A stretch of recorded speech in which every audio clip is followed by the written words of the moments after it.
going to break down what happens in the body in the side hinge body line. So the word hinge, right, when you hinge, means that there's a point where the hinge is, and then from there's a tilting. For example, if I'm going to hinge back this way, you see that the point where the hinge is at my knees, and from there, it's pretty much a straight line through here. I'm not arching or curving, I'm just hinging in a straight line with the point of the hinge being at the knees.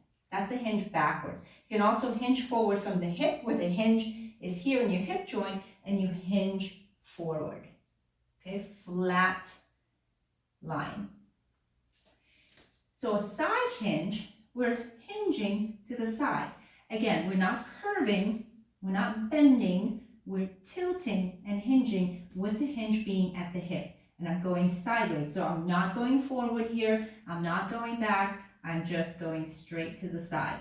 Now, it's good to release the knee and the heel to get a nice deep hinge, because it does restrict your movement if you're trying to keep both feet down. Of course, you release the knees, and then you get a nice line this way. So I'm not going to curve back around this way unless that's what I'm trying to do intentionally, which is a combination of a hinge and a spinal curve. But if I'm just doing a side hinge, I'm just pulling from the hip, right? And this part is a straight line. You can rotate the head, that's fine. You can either be looking this way depending on what your movement is, or this way. But I'm not curving the spine. Try it on both sides. Hinge, hinge. So do it without any arm movement, so you really get the feel for where your spine is, where your hips are.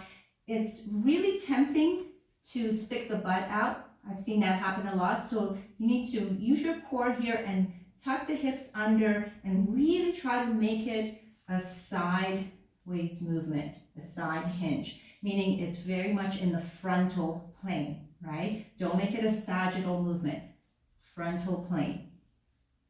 And then once you get used to it, try different arms. Try ahis, try alamu.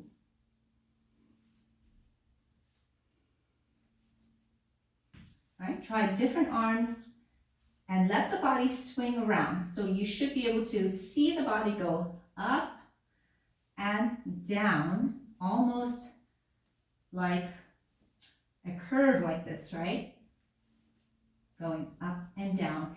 And again, you can release the heel, let that heel come up and let the knees bend to really get that side hinge. And sometimes it can be very subtle, just like this. This is a very subtle side hinge. I'm basically just sitting into the hip, but I am getting a nice angle in the body without doing any curves in the spine. This very subtle way to hinge is a good one for, let's say, abshar in the frontal plane. Or you can just do that just to keep the rhythm, even if you're not doing anything with your arms. Or you can just do garunet, right? Or let's say if you're doing yegam with your feet. So hinge, stick the hip out,